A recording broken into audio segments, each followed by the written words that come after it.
لیکن حقیقت کیا ہے، میدان میں کیا چل رہا ہے، یہ اللہ بہتر جانے، اور ان علاقے کے لوگ جن کے ساتھ یہ مصیبتیں آئی ہیں وہ بہتر جانے۔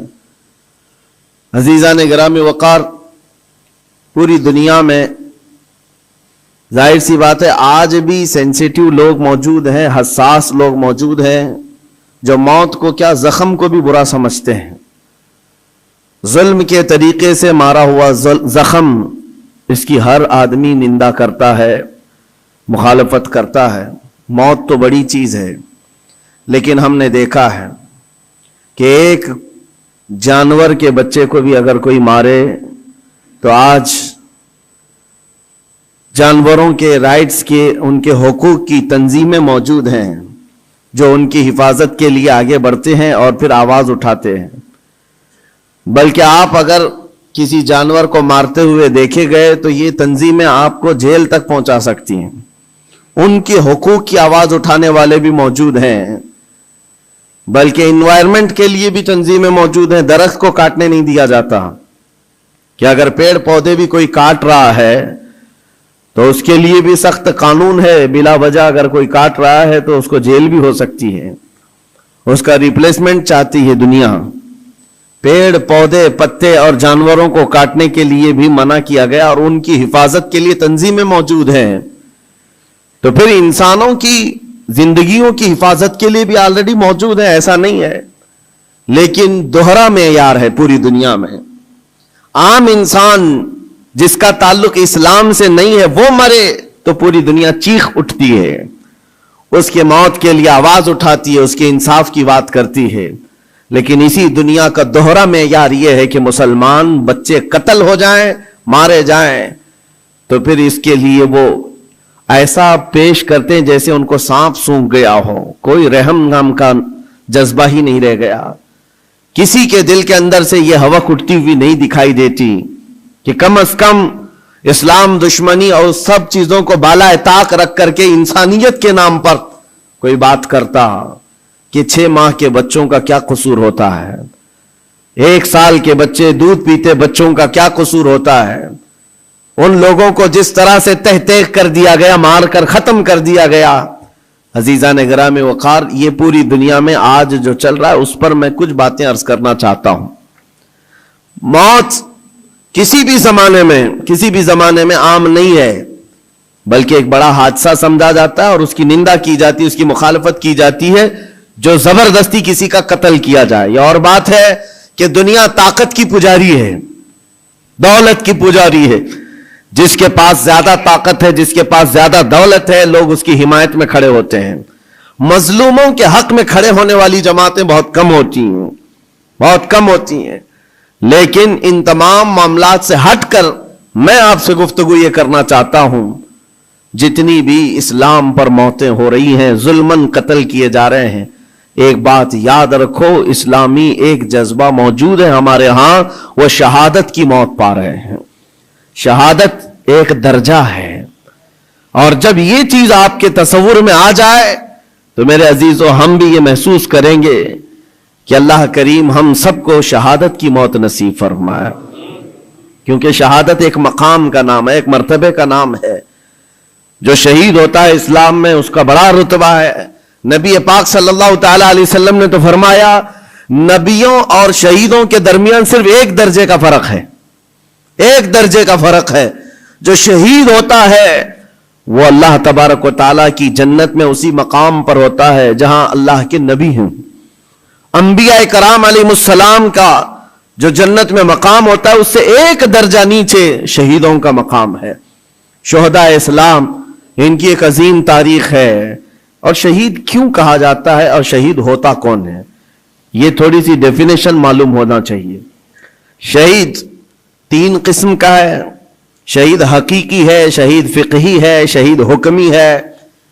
یعنی حقیقی شہید وہ ہے جو اللہ کی راہ میں کافروں کی طرف سے، دشمنوں کی طرف سے ظلماً قتل کر دیا گیا اور اس پر کوئی دیت واجب نہ ہوئی ہو، خون بہا اس کا نہ دینا پڑا ہو، اس طرح کے جو شہید ہے اللہ کی راہ میں مارا گیا وہ حقیقی شہید ہے۔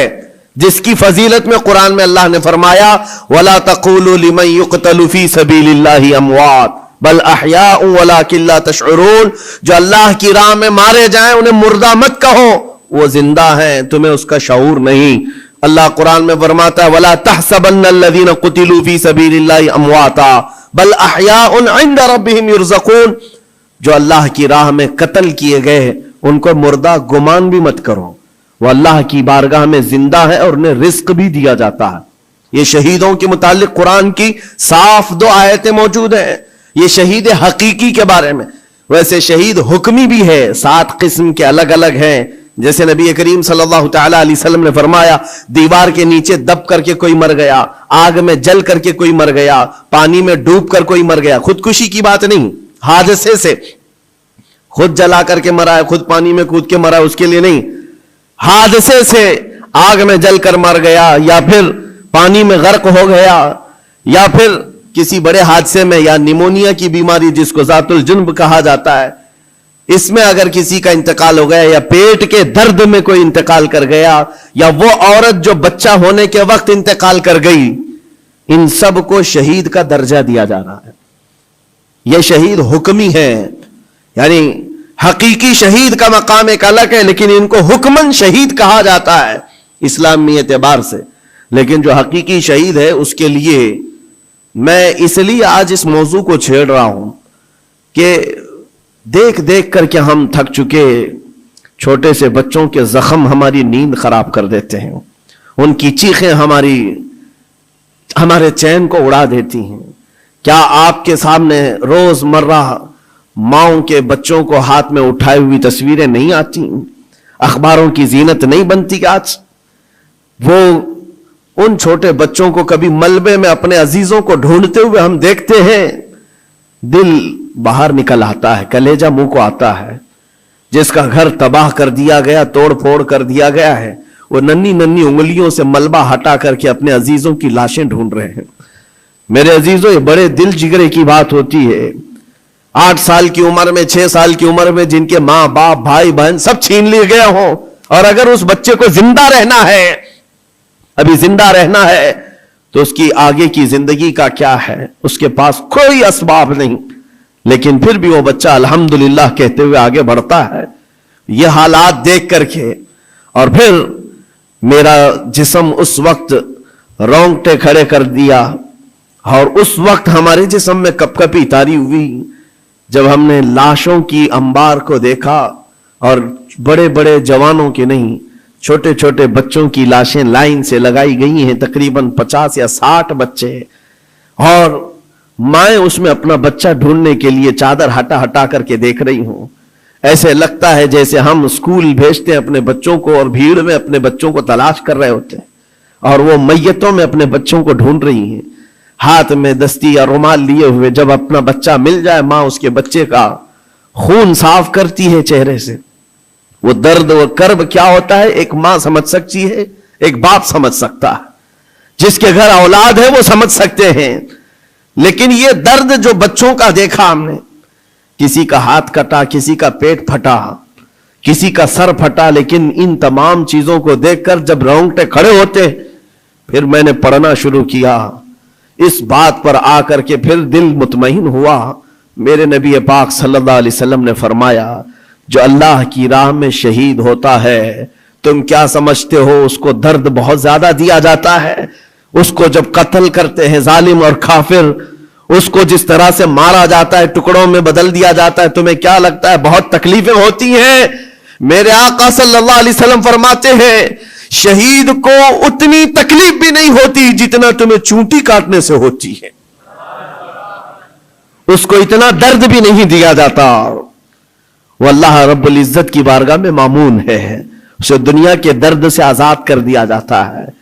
چونٹی کاٹنے پر جو تکلیف ہوتی ہے زندوں کو، میرے آقا فرماتے ہیں اتنی تکلیف بھی شہید کو نہیں دی جاتی اس کے مرنے کے وقت، اس کی موت کے وقت، کیونکہ وہ اللہ کریم کے وعدے پر اتر آیا ہے۔ میں نے قرآن کی آیت جو پڑھی سب سے پہلے، رب تعالیٰ فرماتا ہے ان اللہ اشترى من المؤمنین انفسهم واموالهم بان لهم الجنہ۔ اللہ تعالیٰ نے بندوں کے ساتھ ایک سودا فرمایا، ایک سودا کیا ہے۔ کیا ہے؟ رب فرماتا ہے اللہ نے مومنوں سے ان کی جان اور ان کے مال کے بدلے انہیں جنت بیچ دیا. یعنی خریدار ہیں یہ شہید, اللہ رب العزت کی جنت کے خریدار ہیں, لیکن بدلے میں قیمت انہوں نے کیا دی ہے؟ اپنی جان دی ہے. اللہ کریم کی بارگاہ میں اپنی جان پیش کر کے اس وعدے کو حاصل کیا ہے. یقیناً میرے عزیزو, رب تبارک و تعالیٰ کے وعدے کو حاصل کرنے والی یہ جماعت شہیدوں کی, یہ عام لوگوں میں نہیں ہوتی, عام انسانوں میں نہیں ہے. یہ مقام کا اس کی عظمت جسے پتہ چل جائے اس کے دل سے خوف خطر ختم ہو جائے. میرے آقا صلی اللہ تعالیٰ علیہ وسلم فرماتے ہیں جنت میں سب چلے جائیں گے, جو جنتی ہوں گے قیامت کے دن, جن ایمان والوں کو جنت میں جانے کی بشارت ہوگی وہ جنت میں جا چکے ہوں گے, اور کوئی جنتی مومن ہرگز یہ نہیں چاہے گا کہ جنت سے باہر نکل کر کے آئے, کوئی نہیں چاہے گا. مگر میرے آقا فرماتے ہیں صرف شہید ایک ایسا ہوگا, شہید صرف ایسا ہوگا جو اللہ کریم کی بارگاہ میں عرض کرے گا, مولا پوچھے گا اے شہید تجھے اور کسی نعمت کی ضرورت ہے جنت میں؟ وہ کہے گا کہ مولا بس ایک ہی خواہش ہے, دنیا میں تو پھر بھیج, پھر تیرے نام پر قتل ہو کر کے آؤں, پھر تیرے نام پر مر کر کے آؤں, پھر مجھے دنیا میں بھیج, پھر تیرے نام پر مر کر کے آؤں. اس لیے کہ شہادت میں جو لطف ہے وہ مجھے یہاں نہیں ملتا. عزیزان گرامی, یہ صرف شہید کے بارے میں میرے آقا صلی اللہ علیہ وسلم نے فرمایا, اور یہ فضیلت بیان کر کے خود میرے آقا فرماتے ہیں. حضرت ابو ہریرہ رضی اللہ تعالیٰ عنہ سے روایت ہے, بخاری شریف کی حدیث ہے, فرماتے میرے آقا میری خواہش ہے کہ اللہ کی راہ میں قتل کیا جاؤں, پھر زندہ کیا جاؤں, پھر قتل کیا جاؤں, پھر زندہ کیا جاؤں, پھر قتل ہوں, پھر زندہ ہو جاؤں, اور اسی میں اللہ کی رضا حاصل کر لوں. یہ میرے آقا صلی اللہ علیہ وسلم فرماتے ہیں. عزیزان گرامی وقار, جو شہید ہو چکے اللہ کی بارگاہ میں ہیں وہ نعمتوں میں ہیں, وہ زندے ہیں, بلکہ ہم سب سے بہتر ہیں. ان کے مقام کو پوری دنیا والے ابھی مل کر نہیں پہنچ سکتے. اللہ کریم نے ان کو جو شہادت کا انعام عطا کیا ہے, میں آپ کو بتاتا ہوں. صحابہ اکرام رضوان اللہ تعالیٰ علیہ مجمعین کی دو مثالیں, کیا جذبہ تھا ان کے اندر. جب میرے آقا صلی اللہ تعالیٰ علیہ وسلم احد کے میدان کی طرف روانہ ہو رہے تھے تو ایک صحابی عمرو بن جموح رضی اللہ تعالیٰ عنہ, جن کے 4 بیٹے حضور کے ساتھ جا رہے ہیں جنگ میں, 4 بیٹے جا رہے ہیں, کسی کا ایک بیٹا گھر سے نکلے بڑی بات ہے, 4 بیٹے جا رہے ہیں, اور نبی پاک صلی اللہ تعالیٰ علیہ وسلم صفیں درست فرما رہے ہیں.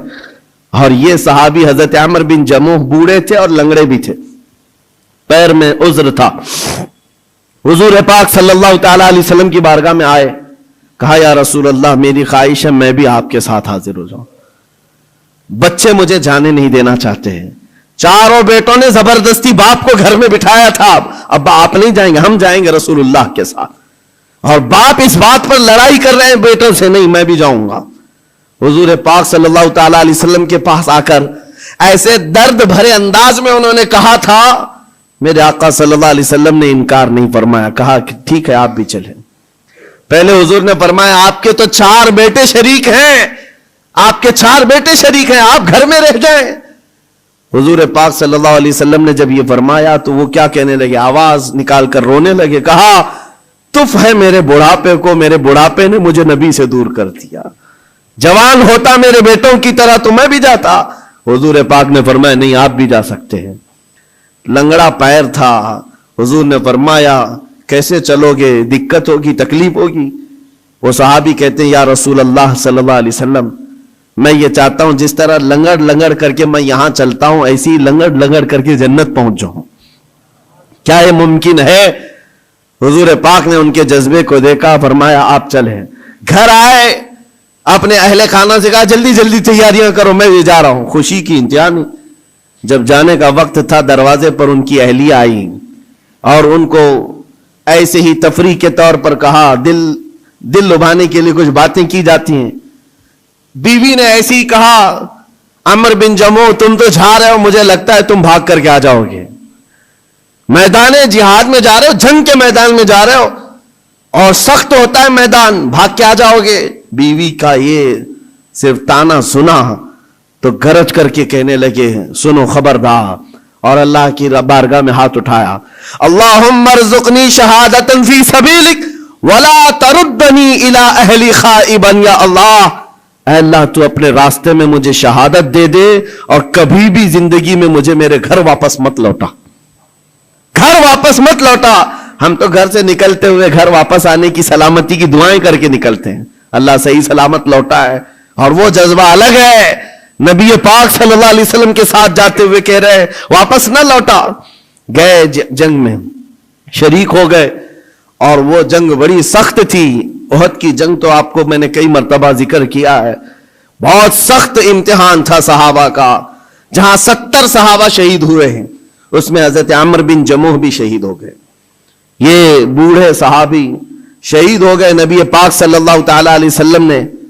پھر اس کے بعد شام کو جب لاشیں اٹھانے کی باری آئی، ان کی اہلیہ گھر سے آئیں اور میدان جنگ سے لاشیں جب اٹھائی جا رہی تھی، عمرو بن جموح کی لاش کو اٹھایا، گھوڑے پر رکھا، سواری پر اپنے گھر کی طرف لوٹی۔